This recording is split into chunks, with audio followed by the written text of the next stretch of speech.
For a vehicle to drive itself, it needs to know where it is in the world, and it also needs to know what's around it. Based on these factors, it needs to be able to make smart and safe driving decisions in the real world. And once you get in the car, you start to get a real feel for the way the technology works and what it's like in real driving situations. So there are a few things that have to happen before the car can safely drive itself.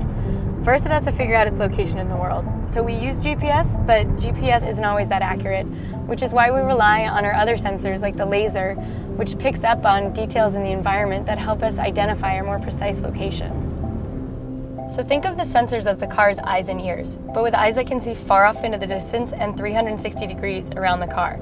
And the great thing about having all these sensors is that they can talk to each other and get cross-checked information about the environment. So while we take in a ton of information using our sensors, it's our software that really processes all of this and differentiates between objects.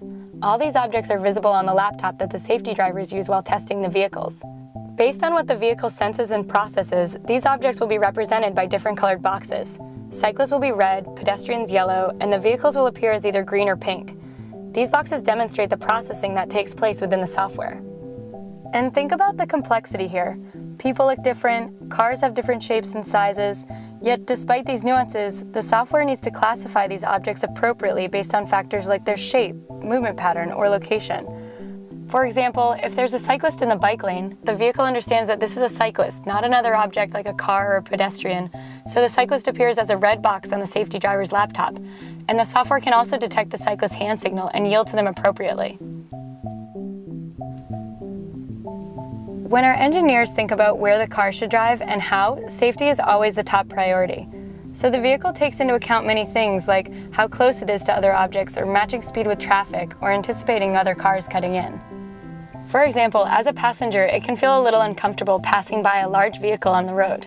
Our engineers have taught the software to detect the large vehicles, and the laptop shows them as larger boxes on the screen. As our vehicle passes by a large truck, it will actually keep to the farther side of the lane and give ourselves a little bit more space. We've also taught the vehicle to recognize and navigate through construction zones. The vehicle sensors can spot the orange signs and cones early to alert the car of any lane blockage ahead, and then we can change lanes safely. Another thing that's really important is for the vehicle to drive in a naturalistic way, because when it's natural and the car abides by social norms on the road, it's also safer. For example, at four-way stops, people typically rely on eye contact to communicate whose turn it is, and in our case, the vehicle inches forward into the intersection to indicate its intent. So my role as a safety driver is first and foremost to keep the car, myself, and everyone around me safe. And in addition to keeping the car safe, I also provide detailed feedback to developers and let them know the car does anything that maybe I wouldn't have done personally. Maybe the car wasn't assertive enough in a lane change or wasn't fast enough at a green light. We provide the detailed feedback so they can fine-tune the whole driving experience.